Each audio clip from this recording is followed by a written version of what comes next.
I'm going to be talking about Twitter Bootstrap today. It's going to be a pretty high-level overview. Not going to get too in-depth on anything except for kind of the main components, responsive grid, theming, things like that. And this is something we've been working with here lately. I've been working with it extensively lately, kind of getting us set up.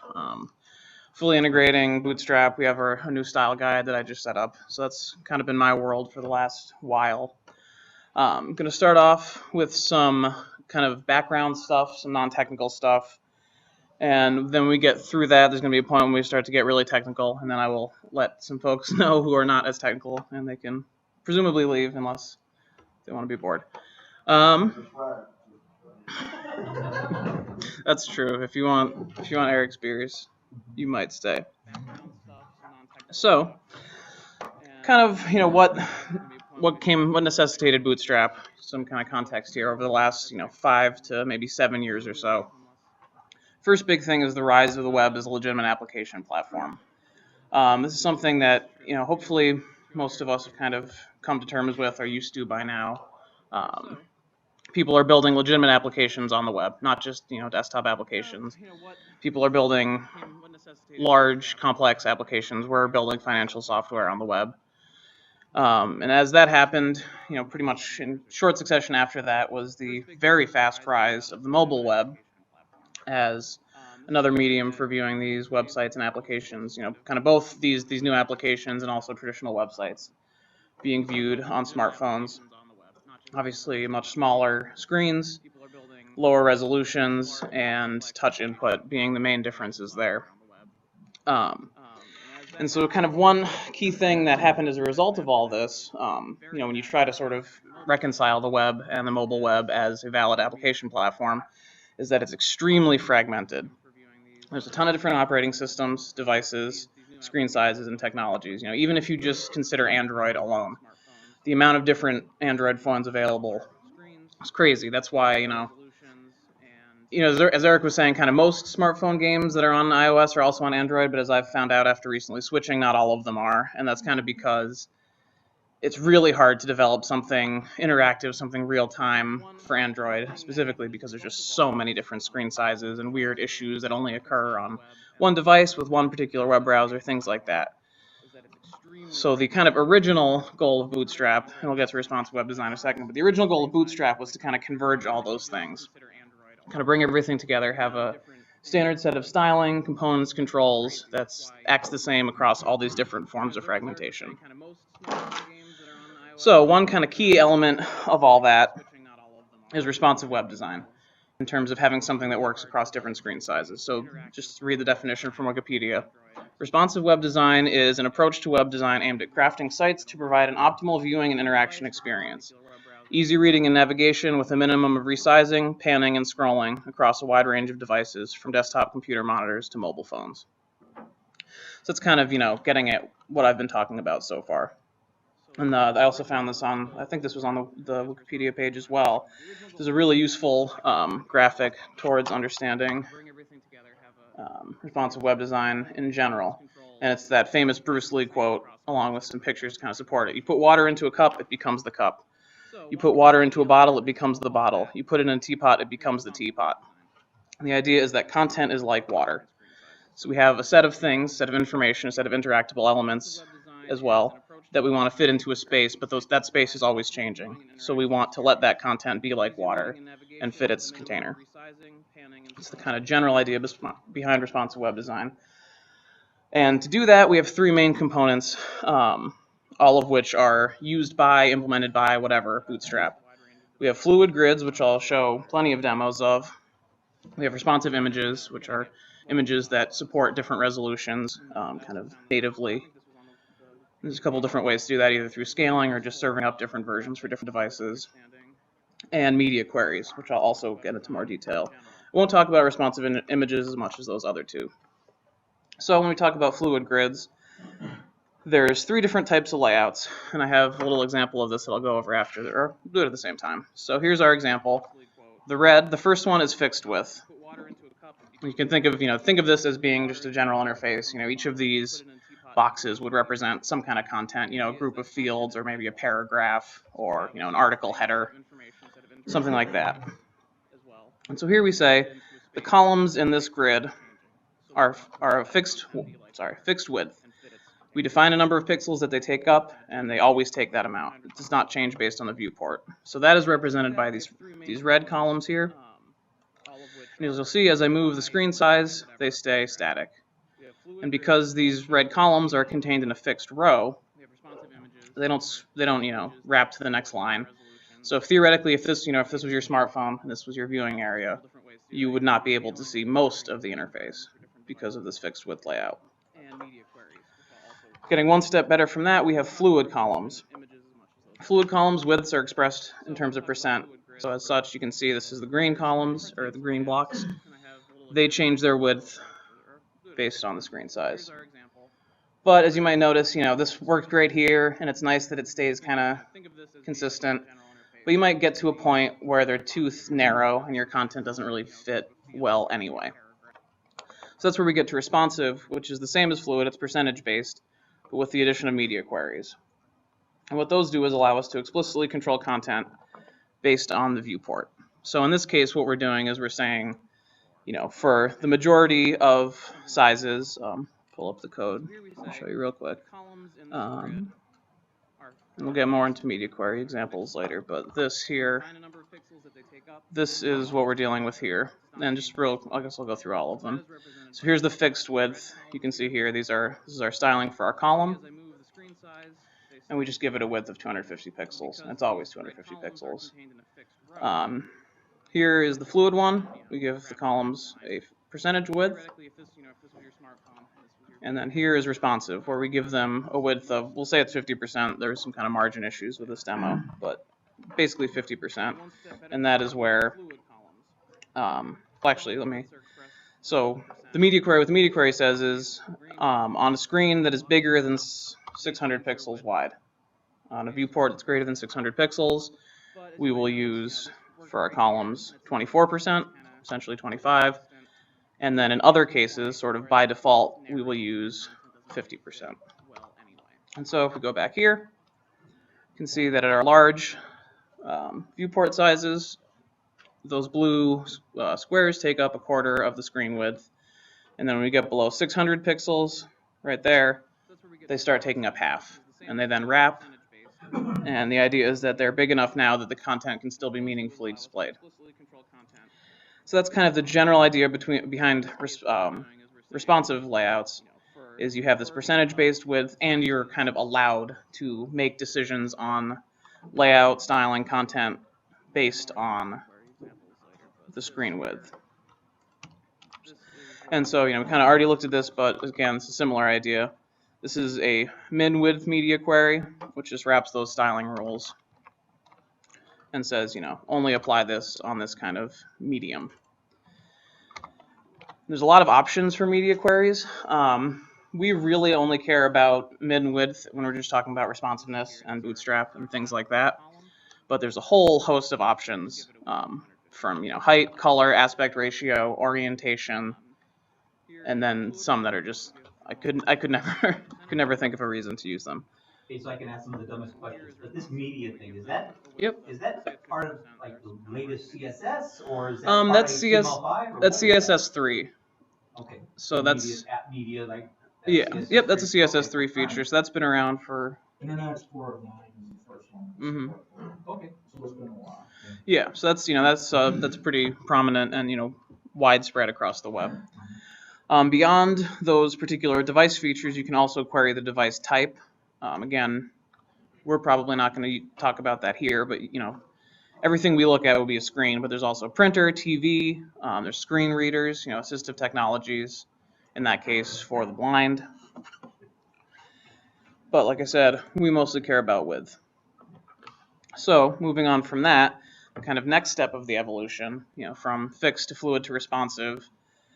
Now we start thinking, the mobile web is very popular. It's proliferated everywhere. And that's where we get into mobile first. So for a while, we were kind of designing our interfaces and our technologies for implementing interfaces as desktop first, which is kind of makes sense. It's kind of natural. You know, we develop the software and we test the software primarily on our computers.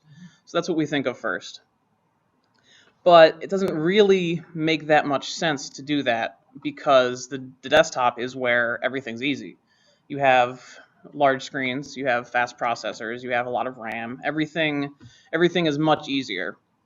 So what people started to kind of advocate was thinking about mobile first and saying, you know, we need to come up with a design that will work on this small screen with this low computing power first and kind of build up from there.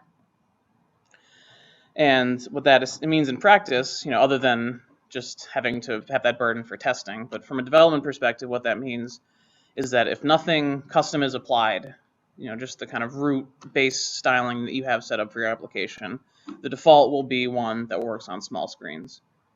And then, like I said, you build up from there. And so that's where the kind of general term for that is progressive enhancement, as in you take something and you progressively enhance it based on capabilities of your device as much as you can. And kind of the old model was graceful degradation, where you would do desktop first, you'd start with a really fancy version, and then you would pull stuff out afterwards. You know, your app would load and it would be all fancy, and then it would pull features out of itself because you were on a mobile device. But it would already have loaded them, thus taking up your mobile bandwidth, you know, taking up CPU cycles, things like that. So that's kind of, you know, the climate that existed that kind of led to Bootstrap. So when we talk about Bootstrap, I have a couple quotes here. I believe the first one is from Bootstrap themselves, and the other two are from various articles about Bootstrap. So one, the most popular HTML, CSS, and JavaScript framework for developing responsive, mobile-first projects on the web. And that makes, you know, I think that's a good summary, and it is the most popular. We'll get to the numbers in a second. But it's in the world of the web, it's kind of staggeringly popular. And we'll see that. Someone else said a front-end framework that helps speed up and improve building functional websites. You know, that kind of gets at sort of a different aspect of it, kind of focusing on how much you get out of the box, how much built-in styling and controls and components there are. And then an HTML5 and CSS3 framework designed to help you kickstart the development of web apps and sites. So it's kind of similar to both of them. So we can look at Bootstrap itself. Here it is on GitHub. It's an open source project. You know, we're in the master branch. Here's code. It's got, you know, 12,000 commits. It's got 42,000 forks, 96,000 stars. Those are massive numbers. You know, it's the second most starred project on all of GitHub. So that just kind of shows you, essentially, it's kind of a simplification, but essentially of any open source project ever done, it's the second most well-loved, which is something. It was created by Mark Otto and Jacob Thornton. It's currently on version 3.3.6, and it's used on 16% of the top million websites. And that's a really big number, which might not sound that big, but, you know, again, going back to what I was saying before, there's so much fragmentation on the web that 16% is a huge number. You know, I should have had the actual graph, but, you know, you look and it's like 70% of the million most popular websites use JavaScript, which is like, you know, everything we've ever done probably is built on JavaScript, and yet 30% of websites somehow don't use it. And, you know, CSS3, a large percent don't use. So 16 is a really big number. Here's the timeline of Bootstrap's development. It was released August 19th, and you'll see they kind of like to release things on their birthday.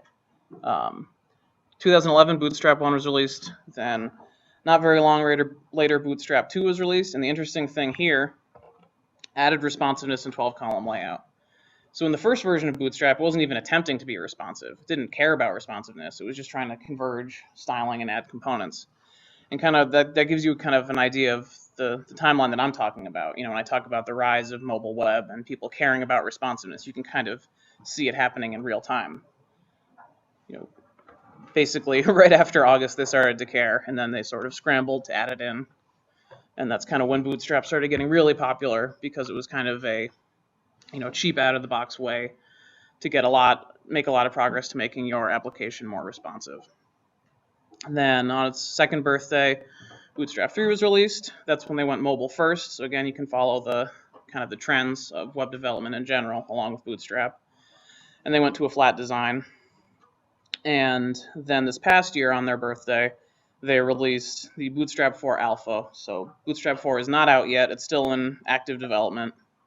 I think they're saying next year, from what I remember. But the, you can see the, pull it up real quick. You can see the kind of the progress they're making. Again, it's all open source. So if you go to getbootstrap.com, is like essentially that's their website. That's where you're going to go for a large majority of things. But you can see on here they have their issue tracking and basically development tracking. So this is where you can see they have a bunch of checkboxes, and they have a lot of work left, but the main stuff is kind of there. So you can see here the feature breakdown here. You can see they have a lot. Actually, they're making progress. This is definitely a lot more complete than when I last looked. But you can see there's still a bunch of things left to do. And if any of you can certainly all contribute to this if you like. But question. Yep. So I see under that, change mobile first, look into a flat design.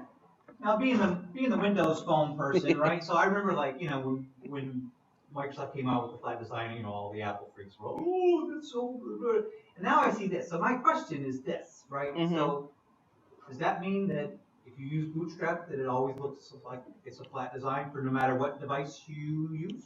It doesn't always, and it by default it will. Okay. Regardless of, the default will be a flat design regardless of device.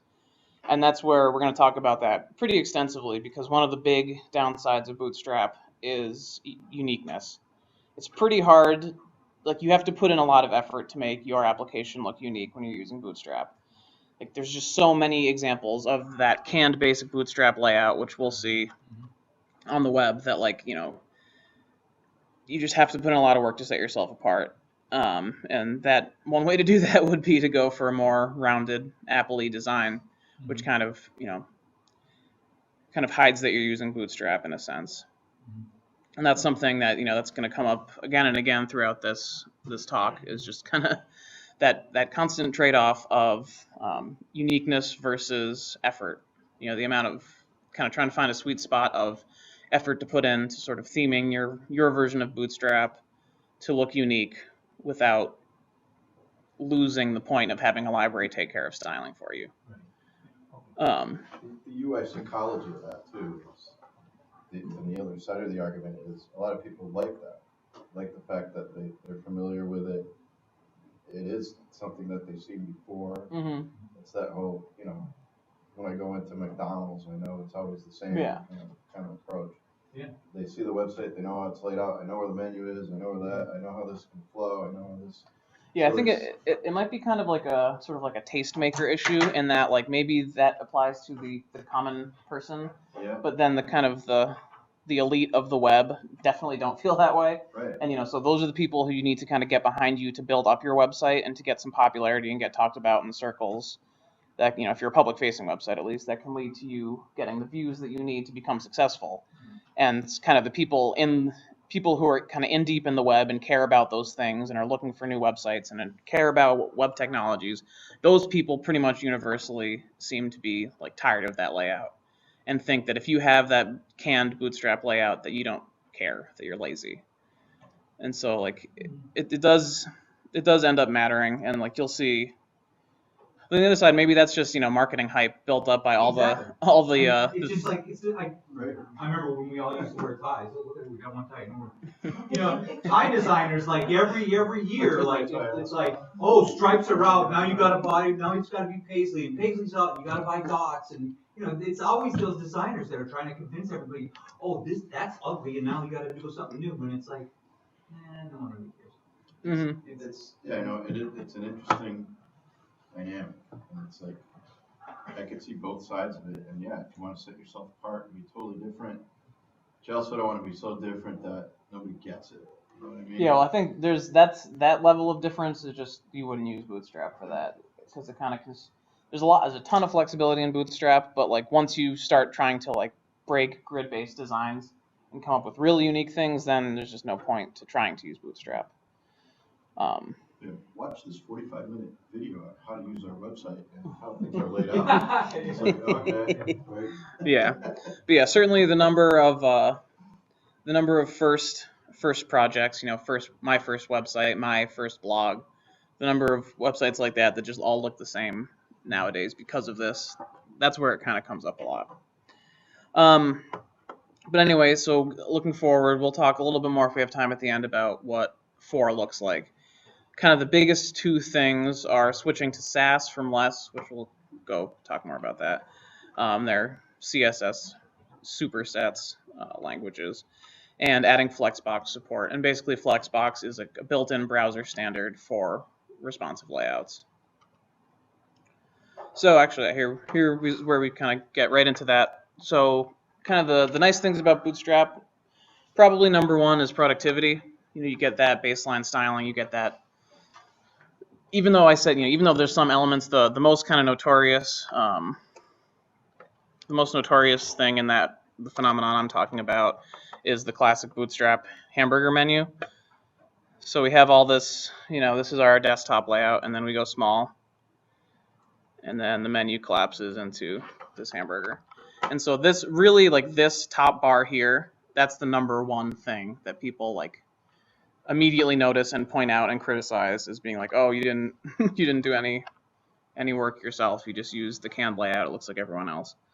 So that's the number 1 thing. But you know, you do get stuff like that out of the box. You get a ton of controls, and a lot of them are less conspicuous than that, like the inputs, things like that. They just look nice. They have reasonable margins, padding, things like that. And you get the responsiveness out of the box, and you get the theming abilities. And all of that helps a lot with productivity. It saves you a lot of work, saves you a lot of time. Popularity is also a strength. You know, I'm sure anyone who's worked on the web or in kind of various fragmented environments kind of knows how this works. You know, if you go to use a library that you're building your application off of, you know, something that's very foundational to your application, and it's not popular, you're not going to be able to get support. There's not going to be training materials for onboarding new people. There's not going to be any, you know, forums where you can discuss things. So popularity is a legitimate strength. Flexibility is really nice, and we're going to kind of go in depth to the ways it can be flexible. And this kind of taps into it being good for all skill levels too. You can kind of choose your level of involvement.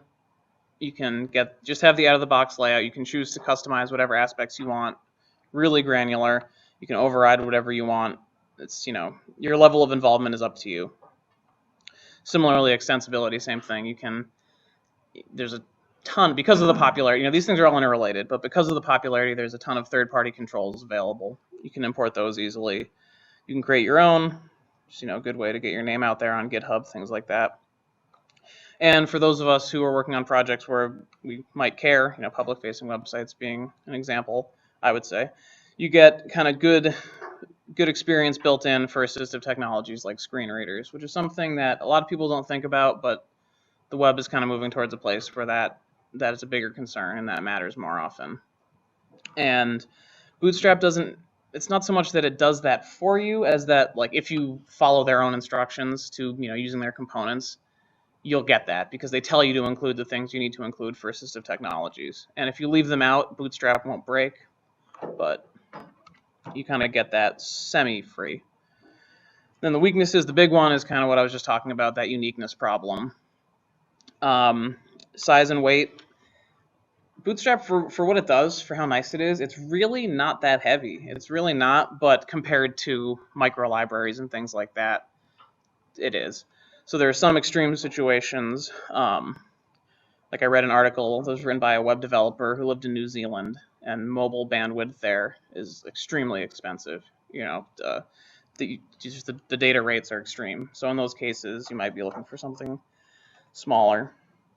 One kind of interesting one that I've run into a few times is outdated training materials.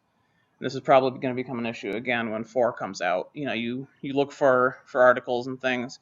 You have to be really careful to choose or to look at the date, because a lot of times it'll be for Bootstrap 2 or Bootstrap, not as much Bootstrap 1, usually Bootstrap 2, and then you're working in Bootstrap 3 and it's a totally different environment, and you know, those articles still exist.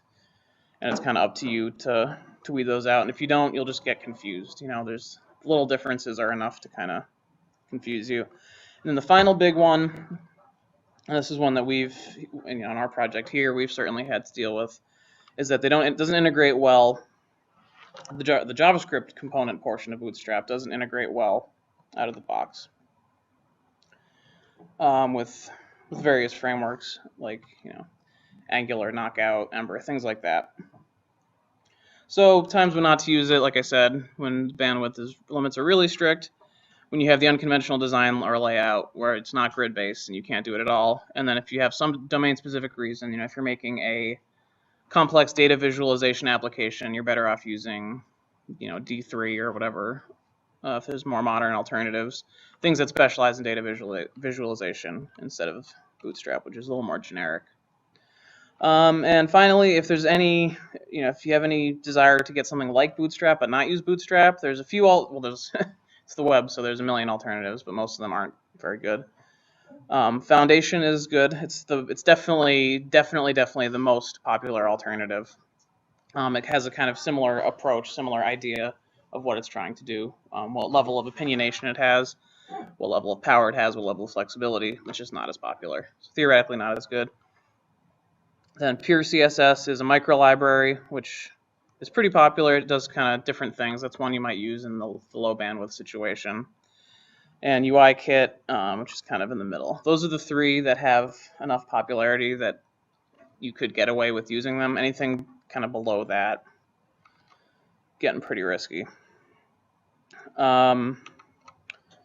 So real quick, I mentioned less a couple times, and I don't know how much, you know, everyone here has certainly used less, but beyond that, and if you've used Sass, they're essentially the same thing. They're made by different people, but they all kind of do the same thing, and they're sort of a similar writing experience. But less is in general, it's a language that's a superset of CSS. It adds features onto CSS. Really powerful features. You know, does anyone here write vanilla CSS a lot? Yeah. Yeah. Well, it's I would describe it as pretty painful. Like, I didn't like have a full environment set up for some of these demos, so I was writing CSS instead of less, and after, you know, a few years, it's horrible. And so the thing is, you have to compile it, which is the only annoying part. But less adds a lot of key features. It's what Bootstrap is built on, although, like I said, in version 4, they're switching to Sass. But it has things like nesting, it has variables, math and functions, and mix-ins. So, reason they switched to Sass? it's kind of interesting. Like, Sass has pretty clearly won the dual. You know, they were kind of similar popularity for a while, and I don't really know why, but Sass just kind of pulled ahead. I think they were a little bit ahead of the curve in terms of feature set. They were kind of leading the pack just a little bit for long enough. But like, less is still really popular, but I think that combined with people like Bootstrap switching will probably kill off less eventually. But yeah, they're both so similar in terms of feature set. What is the feature that Sass has that less doesn't? Nothing. Yeah, I mean, there wasn't. Yeah. I don't really know of anything that major. You know, I haven't dug in too deep to Sass myself. But, you know, the nice thing is that because they're so incredibly similar, the conversion process is really not bad. Can Sass compile a less file? Without changes? No, not without changes, but it's like really, it's really minimal. You know, they use the same syntax for all the key concepts. So I'm going to show a couple examples of this, of less real quick, just to get an idea of kind of what the advantages are. So these two files I'm going to be going through, this will be pretty quick. They're both from the Bootstrap source. You know, these are files that get compiled into the final Bootstrap CSS. And so this is variables.less. We'll talk about this a bit more later, what it actually does. But you can see here, oops, one more in.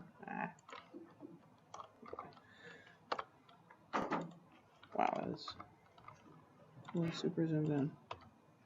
Sorry about that. As you can see here, these are less variables. So you use the ampersand, basically, or the @ sign. You can use this and the ampersand mostly as your special characters.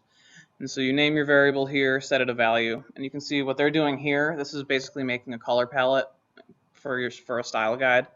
So they are making a series of grays that are each one lighter than the last. So we start with black here, and then we use less functions, this being the lighten function, which takes a color and lightens it by a percentage. And so we progressively lighten this base color by bigger and bigger values and get a series of grays. And this is the final result of that calculation. So the nice thing about this is now that we have all these defined just anywhere in our CSS, we can reference these. This is probably, the benefits are probably fairly obvious. They're the same as a variable in any other language. You can reference them wherever, and then you only have to change them in one place. And there's no, because there's not any, it's not whatever, it's not imperative, it's not run in sequence. So you can't redefine a variable. So it'll always be the same everywhere. So you can just use this anywhere in your code to kind of stay consistent with Bootstrap's colors, and that's kind of a way you can weave theming into your own markup and styling. And then one of the other key concepts is mix-in, and that's what these are. I'll take a simple example.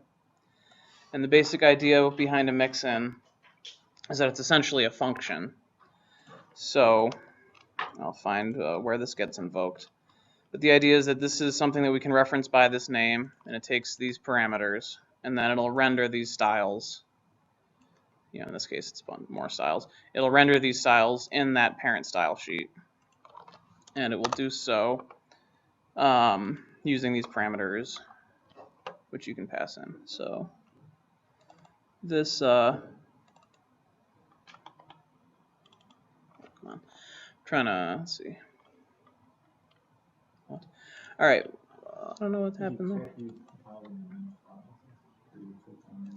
Oh. No, I guess the one I picked isn't used, but it's the same idea. You would just, to use it, you would have just some fake selector here. Can everybody read that? We'll have to zoom. Really hard. I have to zoom back. Can we get the lights off? No, could you switch to the Yeah. blue theme? Internal. Let's see.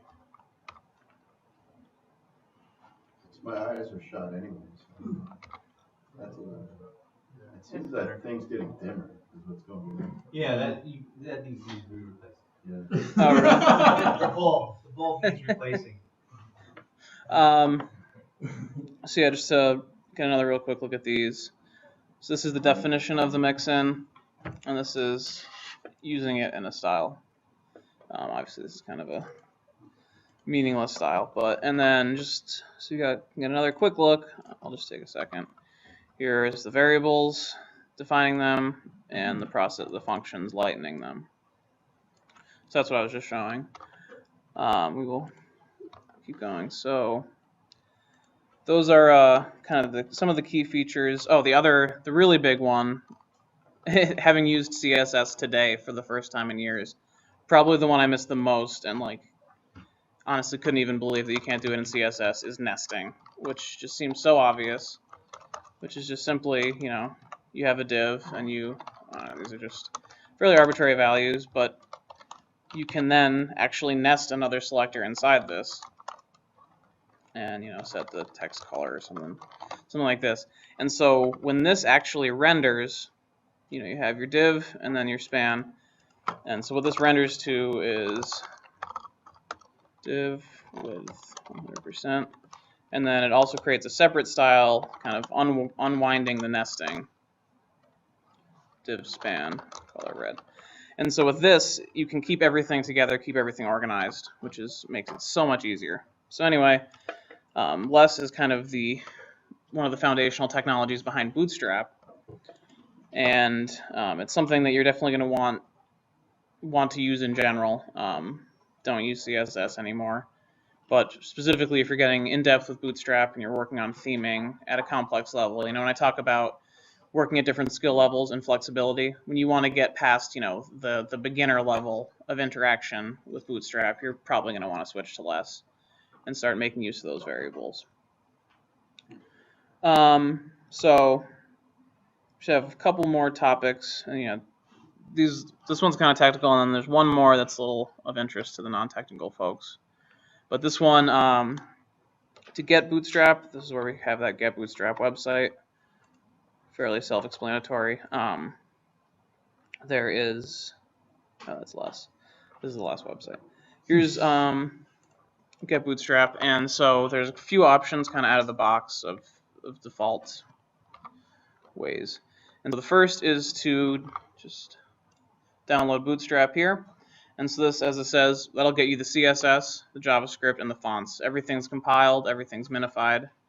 So you don't have to worry about setting up the less compiler yourself. This is the real beginner option. Just kind of get up and go, download this, render it on your website, and you get all the benefits kind of by default. All the styling, all the responsive grid capabilities. Then if you want, you can download the actual source code, which includes the less JavaScript font files. It also does include a pre-built distribution version, so it does have the CSS. But this is what you'll do when you want to use a less compiler to actually make use of the less and customize things at that in-depth level. And then finally, you actually can get Bootstrap 3 using Sass, if that's what you use. They're switching to it officially in 4. I don't think they're planning to support less in 4, but in 3 they support both. Although I have, yep. I've been stuck in SharePoint for like the past 6 years, so I'm kind of new to a lot of this Yep. stuff. But I was looking at Visual Studio 2015, and I'm looking at the MVC projects, and it looks to me like MVC projects come like the default is Bootstrap. So yeah, I wouldn't be too surprised. Okay, so all right, so I think what I was asking you is if that's true, and if that is true, does that mean I don't have to go download it does it already come like all built into it probably MVC projects? So what I would say is it probably comes built in as just the CSS JavaScript version, not the full less version. I don't think there's a less compiler setup, and it's kind of at an interesting place now because for years, for the whole last 3 years or so, we've been working on our project here. There's an extension to ASP or MVC called ASP.NET Web Optimization, which includes facilities for bundling. So, combining all of your JavaScript and CSS into one file and then minifying it and, kind of serving it up more efficiently. And as part of that, you can add into that pipeline a less compiler. And so that's the way that we've kind of traditionally compiled our less, is using, a Microsoft supported library that is part of MVC. But what's interesting is in the latest version of MVC, when you read the tutorials, they actually don't suggest that you do that. They suggest that you use a separate JavaScript task runner, something like Grunt or Gulp, to do that for you. So it's kind of, reading the writing on the wall and looking forward a few years, it's kind of questionable whether they'll even support kind of built-in, sort of C# level less compilation and things like that. So going forward, I think they have templates that already have those task runners built in. So I think that's kind of more what you would look for if you want to go the full in-depth less route, would be one of the MVC templates that has either Gulp or Grunt built in. There's some great stuff on Channel 9 that they said at the last build conference talking about the next generation, like ASP5. Yeah. And it doesn't include Bootstrap by default. It does include Knockout. It's HTML5 CSS. And what the whole gist of these videos is how to incorporate these modern libraries and open source libraries into those frameworks. Yeah. So they use MVC as just the base. How do I set up these things? It's the web API in the background, which is your C# side. But all of the client side stuff in JavaScript, they're talking about incorporating React and and how to pull in Bootstrap and how to really make your website sing without the marrying of the two. technologies. So it's kind of interesting where they're going with it. Yeah, and they're certainly in general, Microsoft is moving much more in favor of open source in general, but all specifically open source web technologies, and kind of supporting them as built-in kind of first-class citizens, and sort of they provide a ton of templates for Angular websites and for Ember websites, and it's not just Knockout, which is kind of they adopted and thus killed it kind of. Well, I mean, the reason I came here tonight is because I was trying to learn how to do new MVC websites, and I go there, and I downloaded Visual Studio 2015 off MSDN, and I'm like, here we go, gotta learn something new. And the first thing I see is, I'm essentially saying, MVC sites are now built in with Bootstrap. I'm like, I gotta go figure out what this Bootstrap shit. So that's why I'm here. Yeah. Because it just seemed like it was like built into the new. Yeah, they do a lot of that. Yeah, they certainly at least the last time I looked at the templates, they have 10 different web application templates, and it's Web API plus Angular, or just Angular, or blank, or Knockout plus Angular, or Angular plus Bootstrap. And so they seem to, it seems like they're trying to sort of support all the different permutations of those really popular technologies. And that's kind of another example of why popularity matters, and why, why that's one of the benefits of Bootstrap, because there is so much support, even for Microsoft at this point. It's kind of interesting. It's become, to me, I think, the MVC applications. There's so many deployed company websites that have deployed their whole web as a MVC app.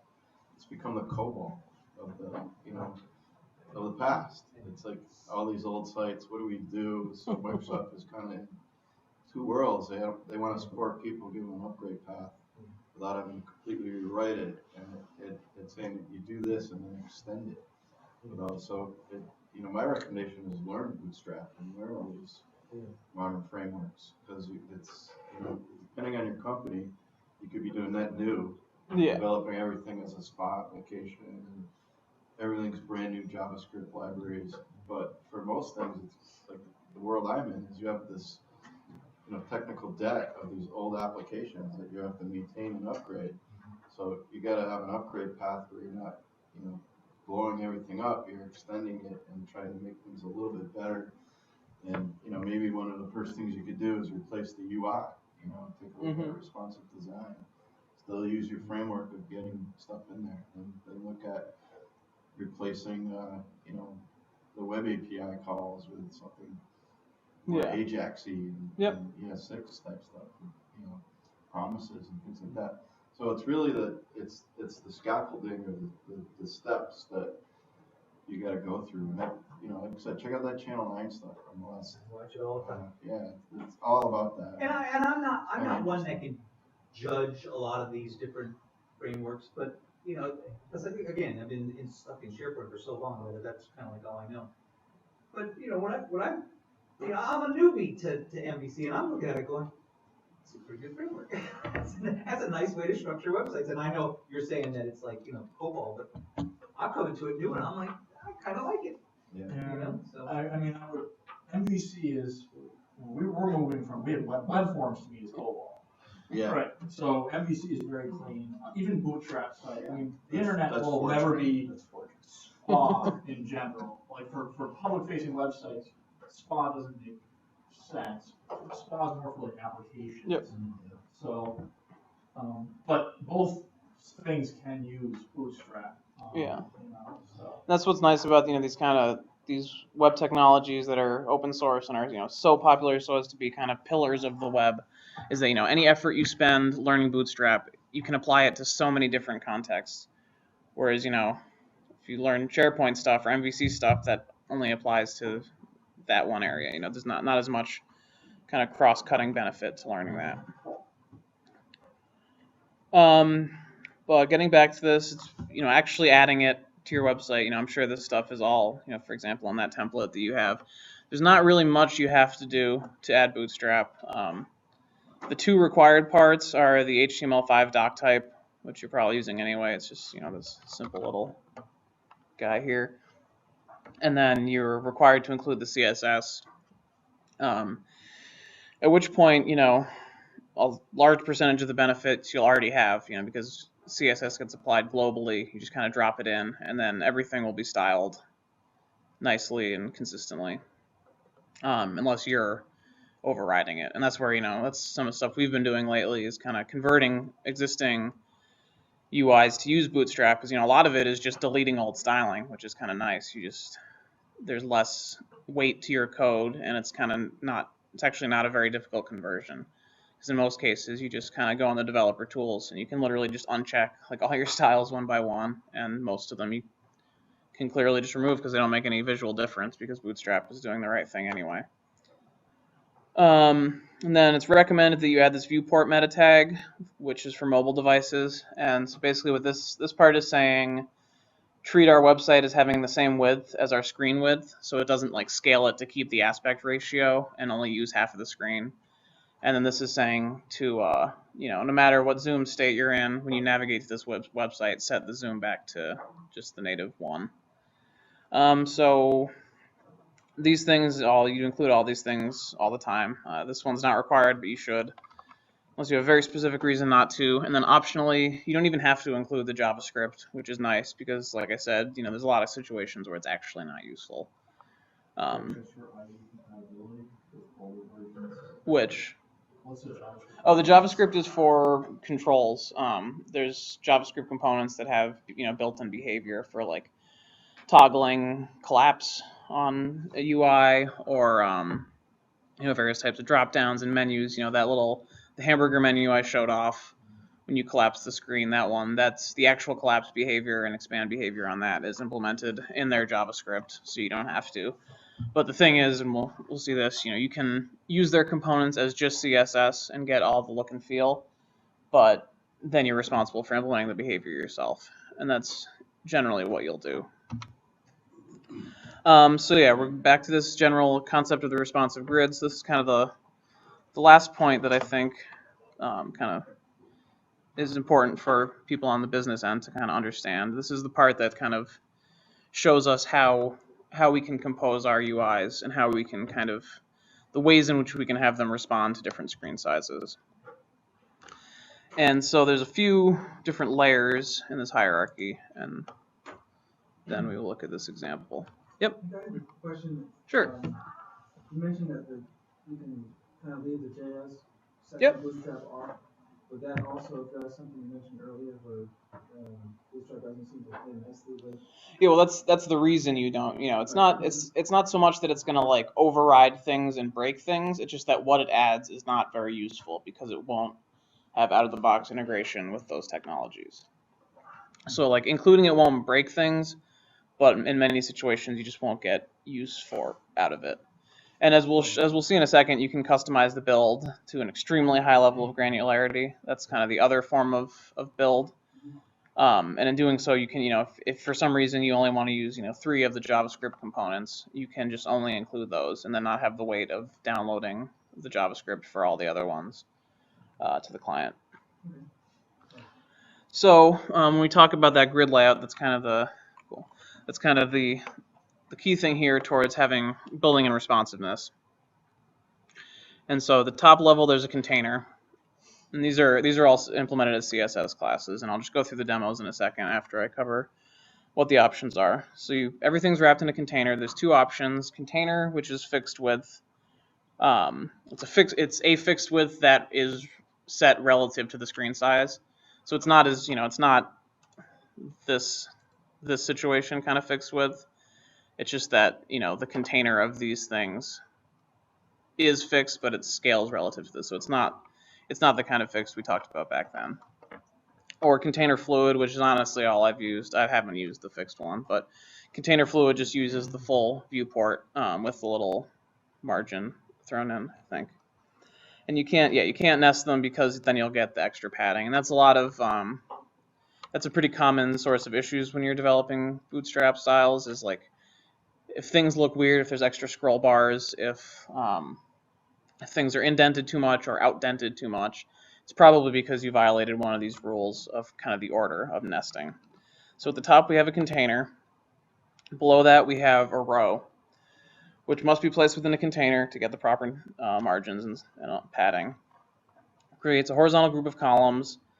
There's 12 columns per row, and I'll show plenty of examples of that in just a second. Only columns may be the immediate children of rows. Rows will wrap if they have more than 12 columns, which we'll also show, and they're outdented to compensate for the gutter on the columns. Columns contain the actual content, and they're often different sizes across breakpoints. This is where you'll say, on a tablet, I want it to take up 6 columns out of the 12, and on a desktop, we want it to take up 4. And they have automatic padding, and this is, the columns are really the most important part to the whole responsiveness concept within Bootstrap. That's kind of the key for implementing everything. So this is our example here, and this is all using these predefined classes. So it's implemented, like I said, as CSS classes, which you can use to quickly make these grid layouts. So that's what these are. And I'll kind of go through these in sequence. So the basic form of these class definitions, and I'll pull up the HTML as well. The basic form is call dash, and then this is the size of the screen. So there's 4 different sizes of screens. There's extra small, which is like a phone, a smartphone. Small, which is generally a tablet and portrait viewing. Then medium, which is tablet and landscape, or small desktops, and then large, which is large desktops.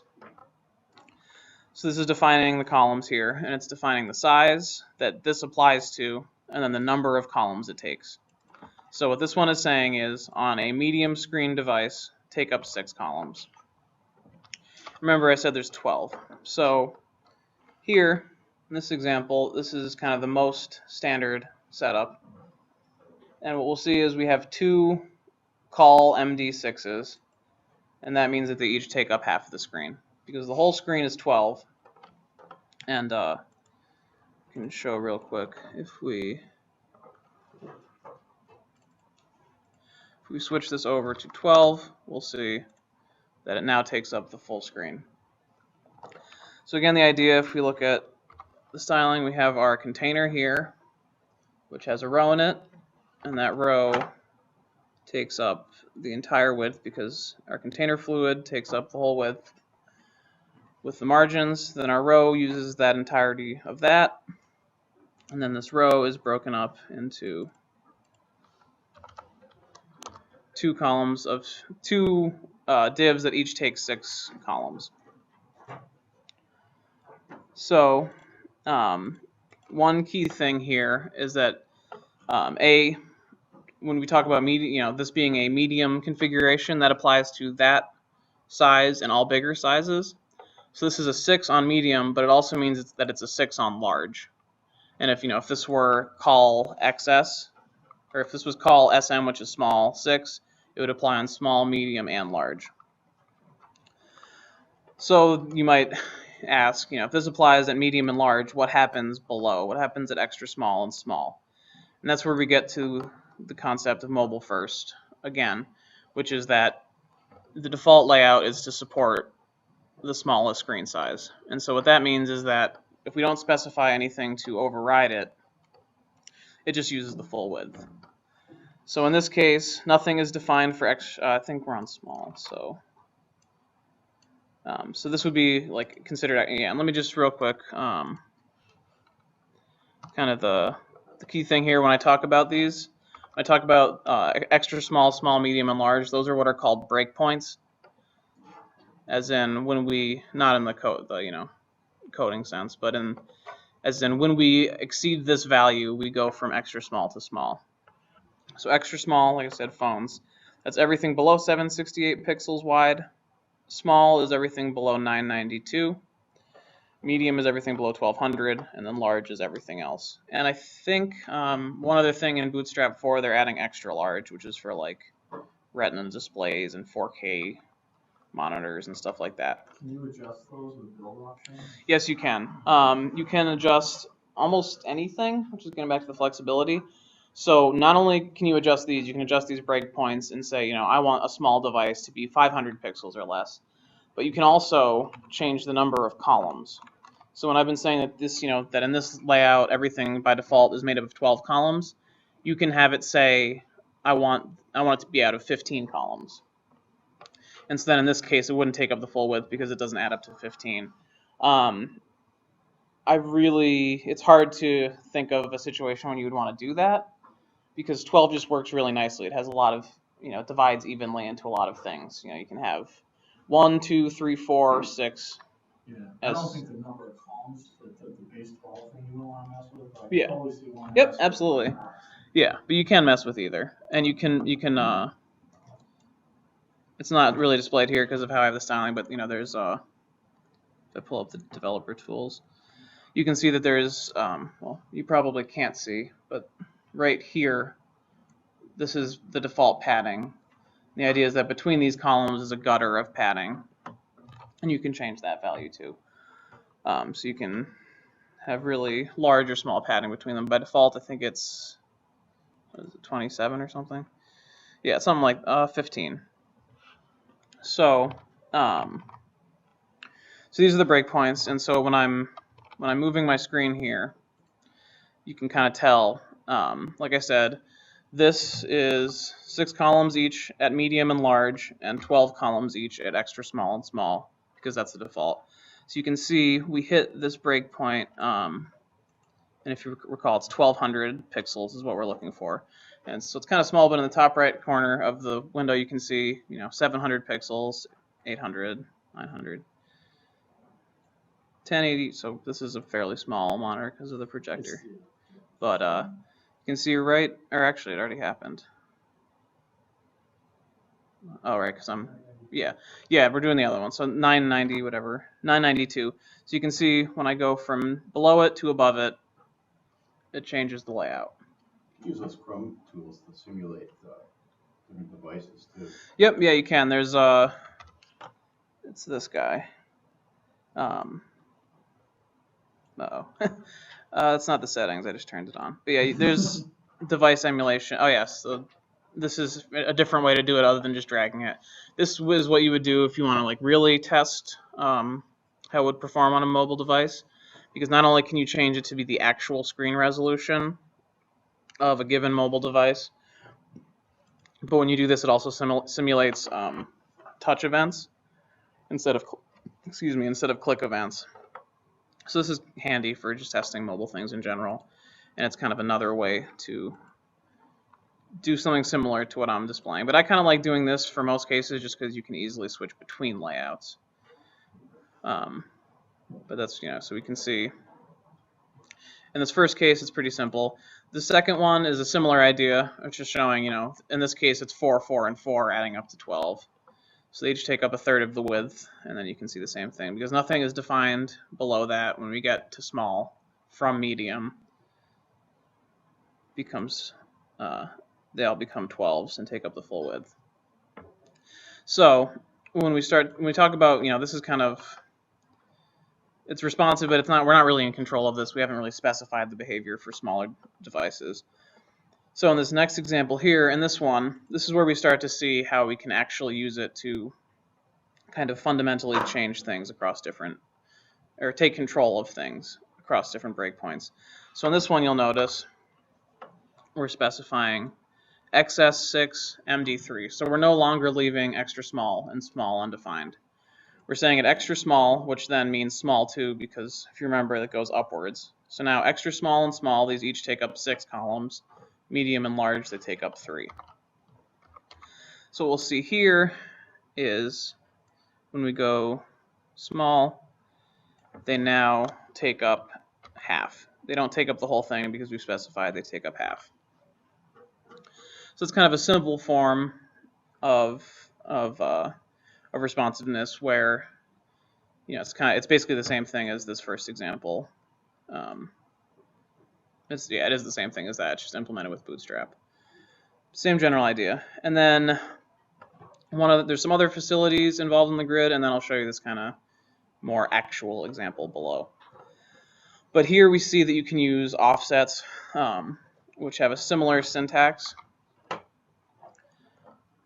And that's this part. So what we're saying here is we only have one column, or actually, sorry, I skipped one because of the scrolling. So this nested one, this is kind of the next most important thing, is that each of these columns, any of these columns can then be subdivided again. You essentially get a new 12. So what we're saying here is that these both take up 6. So this 6 takes up half. And then we're saying that its children also take up 6. So we have a new 12 to work with here. So if we use 6s, they then take up half of their parents' size. And you might notice in this case, we're saying that on extra small, we still want it to take up half. So it still does, but these ones are still MD6. So you'll see that they then take up the full width of their parent because they're now counted as 12s. So then finally, this other little example shows one more thing, which is that you can do offsets. So it's kind of a similar way to define them. Instead of, you basically just add the word offset, and that just kind of pushes that number of columns to the side. So in this case, we no longer have 2. Up here we had 2. Down here we only have 1 child column. And to compensate, we're just pushing it right 6 columns. So it ends up being the same thing. And then on the small layout, and let me just remove this label real quick.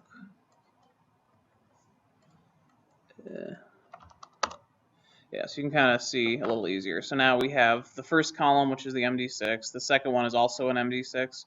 So that takes up a whole row. And then this takes up half of it and is pushed half of the way to the right. So those are kind of the basic building blocks, kind of in the abstract. And you can get a lot more flexible with them. But what I want to show now, and this is, yep. Yep. Maybe this is, one of the people said it, you wouldn't be using, or wouldn't be concerned with floats in this case, you're using an offset to explicitly. Yeah, and Bootstrap does have like built-in facilities for floating, but this keeps the responsive. Yeah, it's essentially to keep the responsive grid intact and kind of allow you flexibility to have that behavior change across breakpoints and device sizes, instead of just saying, always put this thing to the right.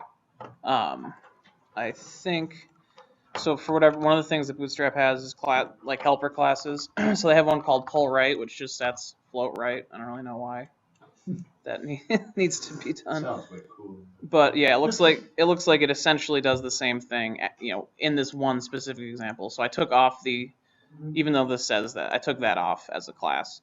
So in this case, it does do the same thing, but it's definitely less flexible, and it's not, you'd run into the issues you normally would run into with floats. But so this is kind of more of a real example of what an actual screen might look like. And this is where we kind of get into, something that might be helpful for you guys. It took us a while to get there, I'm sorry. But, this is where you can kind of visualize the way a screen might actually be broken down across different devices. So what we have here is, and I'll show the code real quick. What we have here is, we have a form. And within that form, we have 2 rows, this top row and this bottom row. And the interesting thing is this one, which is made up of 2 columns, an MD8 and an MD4. So this takes up 2/3, and this takes up 1/3. But because of the way this is set up, these will always stay together. So when we go to a smaller screen, this will take up, this wide thing will take up the full width. And this will take up the full width. But the important thing is that this stays under this. Let me expand one more. And scroll down. This part will take up the full width itself too, because it's, again, resolves to a 12. And then this will also. So this will go first, then this, then this. And so this is kind of, you'll see, here's those 3 fields from the 1 column and then the 2 from the last. And then we have our last payment column. And then we have the table below. And so this is kind of, this is important when designing layouts, because like you kind of have to follow these rules of keeping these things together, and you have to kind of treat this account field set as one kind of cohesive unit. And you can't expect something on the right here to kind of go between these or anything like that. You kind of have to follow a sort of left to right. It's kind of top to bottom content blocks that are then themselves left to right. And so you have to kind of continue to respect that. But, within that, there's still a lot of options for kind of cheap mobile accessibility. So, you have almost essentially for free. Like once you understand it, it's so little effort. But you can have a UI that looks really nice on, a PC, and then also have a sensible mobile layout. And because of the granularity here, in all these examples, I'm just doing MD and XS or MD and XS. But you can have more granularity. You can have XS, SM, MD, and LG. And so doing that, you can have, essentially 3. I don't know why there's not many cases where you need 4, but you can absolutely have a layout that works on, a phone, a tablet, and a PC. And there's a ton of other, I'll just show a couple of these. There's a couple other options you have for working with that, for making UIs that are kind of flexible on different devices. And so under these responsive utilities,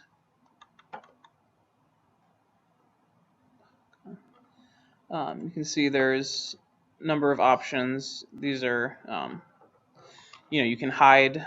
There's facilities built in to show or hide individual pieces of content based on the screen size.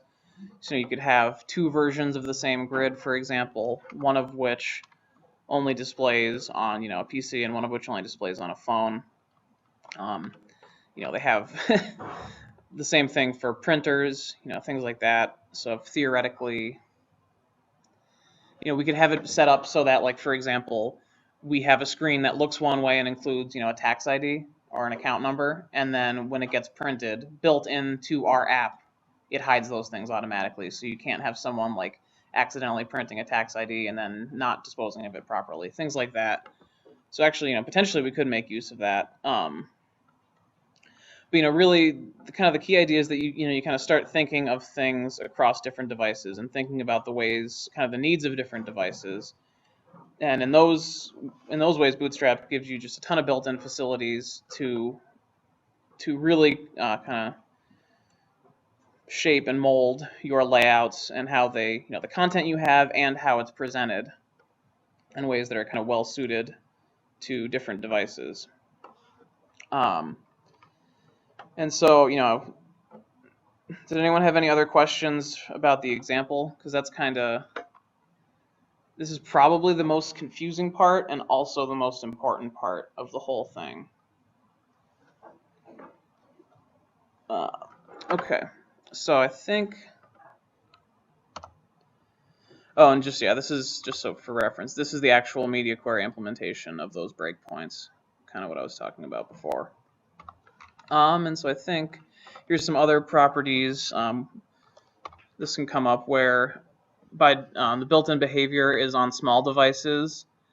It will, where is it? Maybe it doesn't actually say it here, but on small devices, how we just changed it to have the labels on top of the inputs? The default Bootstrap behavior is that on an extra small, and actually I guess we can see that here. It'll kind of always, I guess it's the default across screen sizes, but if you, sorry, one sec, let me just switch this. Just one thing I want to show here. Do this, class equals form. So they have different kind of flavors of forms, and so we can see this is the old way. Something else is messed up, but there's one of the ways of forms that which is what we used to have, is these labels would be to the left of the inputs, and if you have that mode turned on, when you collapse it to small, it'll still go right back to this, to having the labels on top, because it knows that you don't have enough kind of horizontal screen real estate to support that display. So that's another example. You know, there's kind of a few other sort of key built-in things that happen in smaller devices, and that's the same thing with that. You know, the Bootstrap menu bar, everyone's favorite hamburger. You know, this thing appears. That's another thing that's pretty built-in. You know, you have to include it, but it's default behavior. So there's a number of facilities like that are all kind of broken down here. Talked about offset. Clearfix is just the standard clearfix. You know, if you have kind of uneven height components and you need something to flow in under them, you can apply clearfix like you normally would. And then push and pull. Those are just ways that you can have markup. You can have things in columns in a certain order in the markup, and then switch the order at how it's displayed. So like it's kind of like float, but you would swap them. The only potential use case I can think of is like tab order, but there's other ways to handle tab. So that one I've never used those.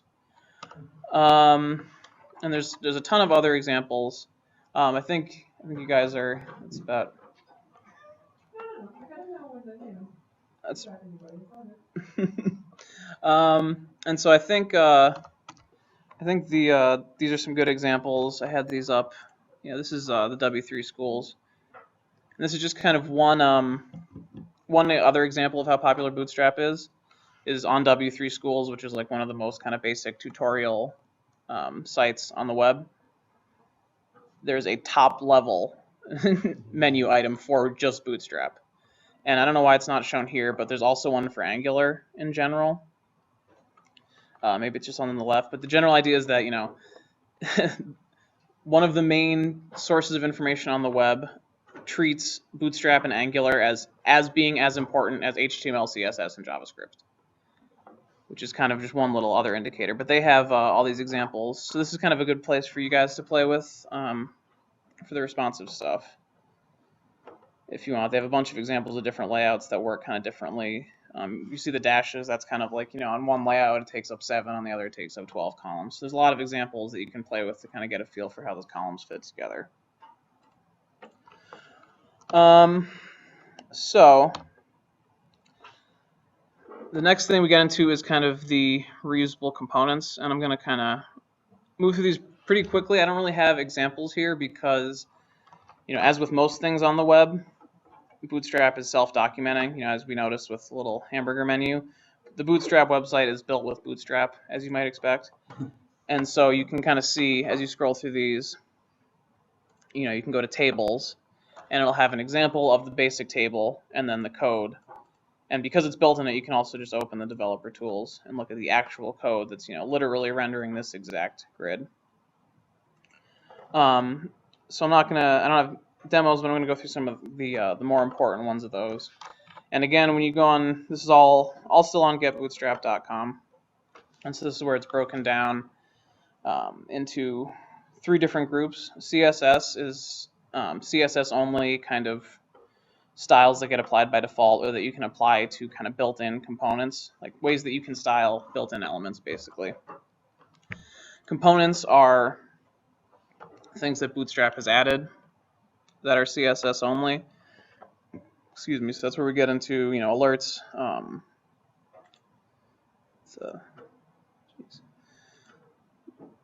You know, the Jumbotron, for example, that's not an HTML element, but they build it in as something you can use, and, you know, it's nicely styled. Or, you know, the nav bar at the top, for example.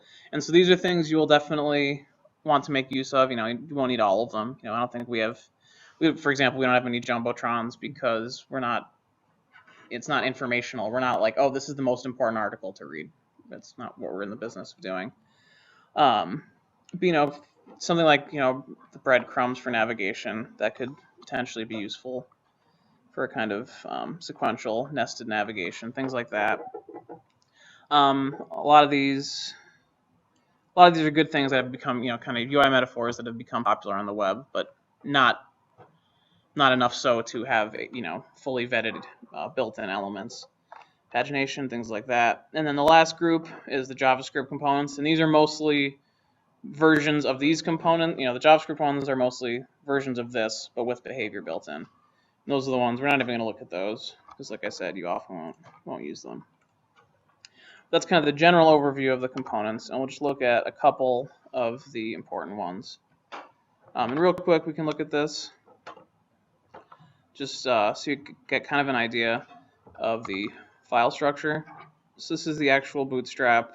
This is the source code download, the one that has all the actual source code. And if you go under less, you can see there's a file for kind of each component. You know, some things apply across multiple things, but then you'll see, you know, there should be. Where's Jumbotron? Huh. Yeah, I don't know where the actual. Oh, maybe it's under. Oh, that's Mixin. Sorry. Yeah, so here you'll see, you know, carousel and Jumbotron, things like that. And then there's the equivalent JavaScript here. Oh, this is slow. So you get kind of a feel for that, how that's laid out, and that corresponds to all these things. So I'm gonna focus for now just on the CSS ones. You know, it's getting fairly late, so we won't bother with these two really. And for my money, the CSS is the most important stuff anyway. How the transition from 3 to 4 is it going to be breaking, or is it going to be somewhat smooth? Because I know 2 to 3 was pretty fast. It's definitely going to be. There's definitely going to be breaking changes. They have that all kind of noted, but a lot of the stuff. I mean, well, the less to Sass thing is definitely going to be breaking. I think there's some individual like components and styling changes that will break things, and then beyond that, most of the net new stuff is opt-in. You know, if you don't care about the extra large breakpoint, just don't use it. If you don't care about Flexbox, that's opt-in. You know, that's a setting you have to turn on, kind of thing. I do have slides that I probably won't get to at the end, kind of about looking forward and Bootstrap 4, and I'll send those out. But these are just some of the kind of the key things here. We set a background color of white on the body. There's these are all less variables, so hopefully we recognize those in concept. And so we have a base font family, font size, and line height, and that's really kind of the core of our typography that gets added. Link color, these are all things that kind of make up essentially the style guide or theme you use. There's a normalization that gets just a CSS reset that kind of brings everything back to a common baseline. When we talk about semantic elements, those are things that were added in HTML5, which are new element types that kind of have a built-in meaning and a built-in use. So for example, address, article, abbreviation, block code, quote, code, things like that. And you can see on here, Bootstrap will have a bunch of built-in styling for those. So for here, it's got little pop-ups for if you have instructions in your website for a keyboard shortcut, it has built-in styling to display keyboard shortcuts, and built-in styling to display code snippets, or I guess code snippets, things like that. So there's a lot of that's the kind of baseline styling that you get for free. And then when using the actual things yourself, so I'd say the biggest ones are tables, and let's real quick go through these. You can see there's a few common options. You have your regular table. It's kind of hard to see, but you have the stripe table where the backgrounds alternate colors. Are those tables responsive, or will they drop down to the left? The default behavior for tables is to just add a scroll bar, because like it's kind of tricky to. Well, in this case, I think they're just getting smaller. But theoretically, you'd get to a point where there would be a scroll bar, and that's just because you can't. There's only so much you can do with tables to make them responsive, really. The one annoying thing is, when you go to test things on the Bootstrap site, it changes your scroll position, which makes it kind of tricky. So you can add the striping. These just have borders, hover, background. So when you hover over rows, this is all stuff that's built in. You just have to flip a. Add a class that indicates it. Those are the general things. We'll get to these colors in a second. Oh, yes, this is, yeah. Oh, yeah, so this is what I was talking about. So I guess you do need to add table responsive to get the scrolling. So let's see, here. Yeah, so that's how they do responsiveness for tables, which is really about all you can do. And then forms. This is where I was kind of talking about the two different basic modes. So this is the default, which is the labels over the input. There's also inline, which is just multiple in a row, horizontal, and then horizontal, which is one per row, but labels to the left. And so theoretically, yeah, see, so this is what I was talking about before. So in this case, when you switch sizes, they automatically go to be above. So they're on the left, and you make them smaller, and now they're on top. So that's just kind of a built-in feature of horizontal forms. And then I think buttons. Buttons are probably the last one that's really important. They have a bunch of different kind of colors and background options. See those? Different sizes. This is kind of a general pattern they use, is, adding like button large instead of just button. Different options, you get the idea.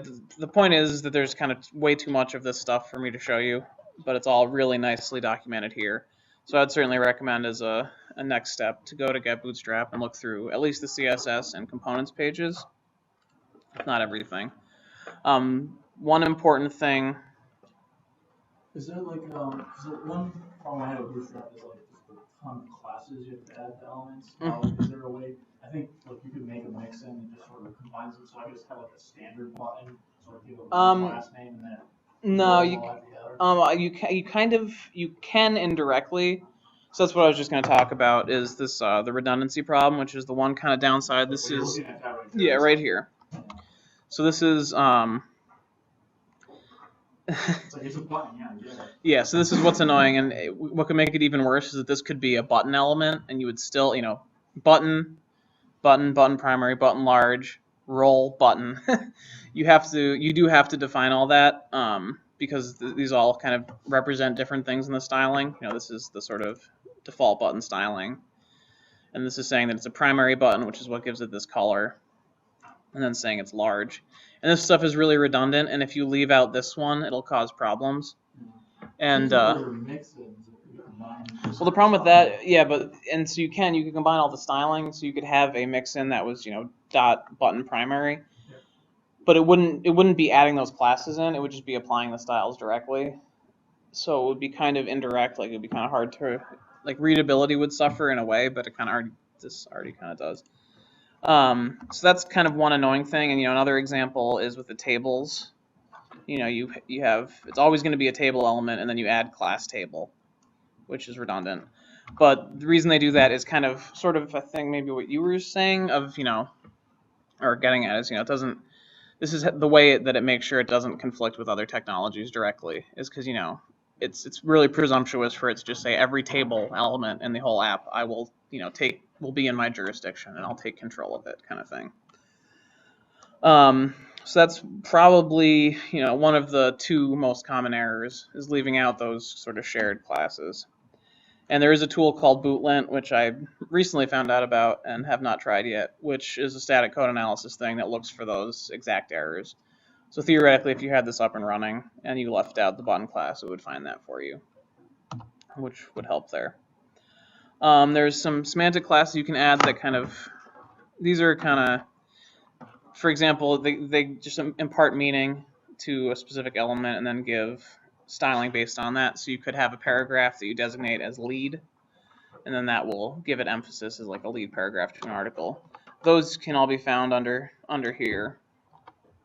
Don't need to go into all of them, but those colors I do want to talk about, which is the contextual colors. And that's where we saw those on the table rows here, and you see them in the buttons here.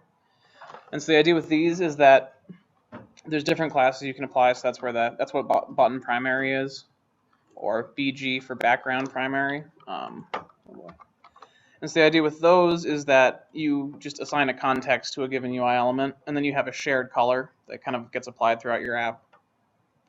So you would, whenever something is primary, and this by default it would always be blue. If something is danger, maybe it's a button in an error pop-up, or it's an alert talking about an error, it'll always be this red. If it's info, it'll always be this blue. And that's nice because it just kind of builds in a sort of visual language to your application, where your user has a kind of consistent way of knowing, when I see this color, it means this thing, and kind of over time they get a better sense of that. And what's really nice about it is because it's built on less variables. When you go to theme it, if you change that color in one place, then every kind, danger buttons and danger grids and danger backgrounds and danger text, all of those will all get that color. So it makes it really easy to have kind of, like I said, consistent visual language throughout your application. So that's kind of one of the most important general concepts. We looked at those. We looked at the responsive utilities. The helper classes are the contextual colors. Most of these, not as important. The floats, the pull right, which I don't fully understand why that exists. We cover most of the big ones. This is that central topic I talked about of the JavaScript components. The idea, the reason that it's actually annoying specifically is that most modern web technologies frameworks are about two-way data binding. Angular has two-way data binding. Knockout has it. Ember, I assume, has it. And the actual JavaScript components are all jQuery plugins. So they have discrete event-based models, which don't work well with two-way data binding. And you just always need some kind of adapter between the two. And you can skip that. This is how you actually use the JavaScript stuff, which we won't worry about for now. But the idea here, where you can actually make use of it, is in cases where there's a wrapper library. So, for example, if you're using Angular, there is a library called UI Bootstrap, which I'd say at this point it seems like most Angular tutorials include a UI Bootstrap. A number of courses I've seen and online courses and stuff, they'll include it. And what this does is it adds, for those of you familiar with Angular, it adds directives for basically each of these JavaScript components. So there'll be a Jumbotron or whatever, or a nav bar directive, which will let you use those JavaScript components in an Angular-friendly way. So that's kind of the situation where you would use the JavaScript components, is when you have a library like that. So those are the components. Like I said, it's really, look at those in your own time. There's a lot of them. But I would, focus on the CSS and the components a bit, and be wary of the JavaScript. So we get back to theming. The general idea here is getting into that uniqueness problem and kind of talking about, what can you do to make your application look unique with a limited range of effort. Oh, here's the UI Bootstrap. And so there's kind of a few different levels. And one kind of interesting thing here is that a lot of times people will talk about themes.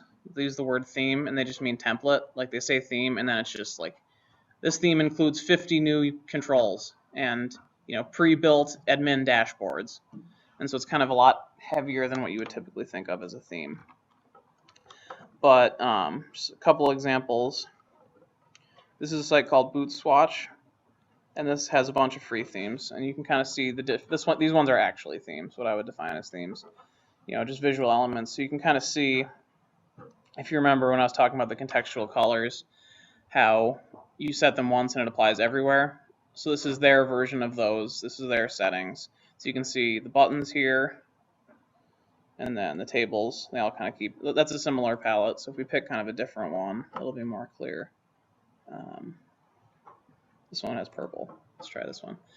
So this is you see the similar thing. And so you can see, they chose purple for info, and so that kind of applies everywhere. You can see it here, see it here. And the thing that's nice about this theme is you can or about Bootswatch in general, is you can kind of use it as a sort of toolbox in a way. You can kind of see all the different components you can use in one place and see how they kind of can be themed. So this is what, you could provide this to a designer, kind of. and just say, this is what we have to work with, so to speak. These are, the controls we have. This is what they look like. These are the colors we're using. So I really like it for that purpose. And from Bootswatch, you can download them as same thing as regular Bootstrap. You can download them pre-compiled as CSS and JavaScript,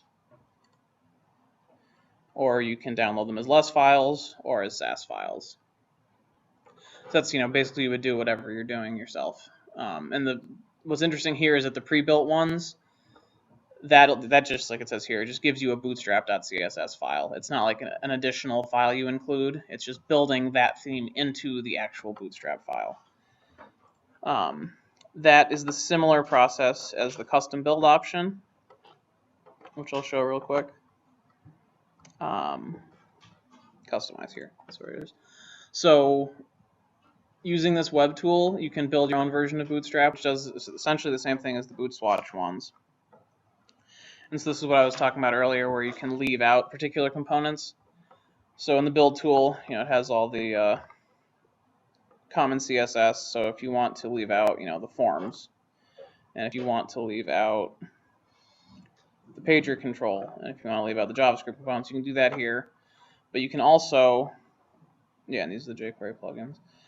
You can also customize everything about the theme. So if you remember, we looked at that file variables.less. This guy, which uses the example for the variables. You can see all these. Every single one of those can be set through this web UI. And so you see this goes for quite a while. So you can use this to make a custom build of Bootstrap, which essentially gives you nearly full control over your theming, the same level of control that the Bootswatch themes would have, but it lets you do it without having to build the less and without getting into the code yourself. Personally, I wouldn't do that. I would just go for the full less. But the point is, it's a really powerful, robust tool.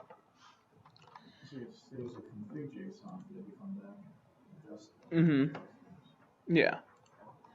And then recently they've started offering their own built-in or their own kind of supported official themes. So these ones are for pay, and this is where you kind of see what I was talking about before, of like, this is definitely more than just a theme. Like, Bootstrap does not have this control built in, but this theme does. So that's what you pay for. And then at kind of the most extreme, there's websites like this one, Bootstrap Bay, for example. And here's where we get into that kind of that topic, that conversation we were having before, of like, is it all just marketing kind of thing? Because you look and they have thousands of themes for sale. And let's not do this one actually. So if we look at, for example, this one, you can buy this for $18. I think the corporate license is much more, I assume. But like, if you look at this, I guess we can do the live demo. It's it's a whole pre-built application that you're essentially buying. It's much more than a theme. You're getting a full admin dashboard kind of pre-built, and you get all the code, and you can then customize it. So this is kind of the extreme end of like, I want something that's powerful and looks nice, but without putting much effort. You can do this. Although you then run back into that same problem. Maybe this one. Yeah, this one has the better info. So for example, I think this might even be the same template. This one has been purchased 28,000 times. So it's like you're paying to buy uniqueness, but you're buying something that 28,000 people also use on their websites. So it's getting back to that same fundamental thing of like, so maybe what you do is look for a theme that is less popular, but is hopefully still good. Things this is like, I would say uniqueness doesn't matter. This one, an admin concept. Yeah, well, that's true. Yeah. Like, yeah, it's good that it looks something. Like Yep. It's like what they used to do with like Drupal and all those other CMS systems. Theming. Yeah. Well, and that's the Bootstrap Bay. The one example on here is literally like you can buy a WYSIWYG editor. This Bootstrap starter kit is like drag and drop website builder using Bootstrap. For internal applications. Oh, totally. Yeah. When you're doing public facing, you're always generally have for a major company, you're gonna have a designer or a marketing group who brands it, and it's a little bit trickier to use something. But for internal apps, you don't need, you just download the theme and you're on the web. Yeah. And who cares, like, Are you in the how business? unique are you when it's internally facing? Oh Are yeah, you no in one. the Yeah. business of selling a theme, or are you in the business Right. of selling your content that's Yep. wrapped by the theme? Yeah. Yeah. So there's certainly a lot of context where that doesn't really matter as much. That's kind of the range of canned themes that you have, and then you can also, what we've done, which I don't have an example set up. We don't really have time for one anyway, but what we've done here is the most in-depth option, which is essentially to add more like third-party controls in a way. So we have, our own folder of less files, which is labeled as a style guide. And in those, we define our less variables from our style guide, and so we can change them easily. But then the way we actually use them is by kind of injecting them into variables.less. So here where it says, here's a great example. This link color, we would have defined in a separate file a variable called FPI link color. And we would reference that here. So not only can we then use this file or this variable from our style guide in our own styling, but also everywhere in Bootstrap that already has this kind of proliferated through it will use that value too. So you inject it into Bootstrap, which then kind of sends it throughout itself. And to do that, you need the less build setup. That's not really that hard. And there's a little bit of maintenance annoyance that you might kind of feel that tension of like, no one really likes to modify a third-party library if they don't have to. But that's why, you just need a consistent naming convention. So, because we're FPI, we prefix everything with FPI. And then it's really easy to tell, for example, if we upgraded to 4, like that, this would be a place that would be annoying. If we upgrade to 4, the structure of this variables file will change. But we'll at least be able to easily find the places where we injected custom style guide values, because they all have the same prefix. So that's kind of the approach I would recommend, and other people recommend that too as kind of the most involved version. Have you thought about, not to get too guy issue, but like the associations are getting a little more control this time? The power is not. So No. It's going to be pretty just colors. No, I mean, the way we've done that, like we have some configurable stuff where it's like, oh, the width of this table column is in the database, but like we don't really want to do too. You could have CSS classes in the database that could get applied to elements, but I don't think anyone really wants to do that. We want everything to be orange. Yeah, so that's not something we're really looking to do. So this is, so I think that's about it. I don't mind going back to anything or if there's any questions or anything, but we've certainly taken a lot of time already. Does anyone have any questions or?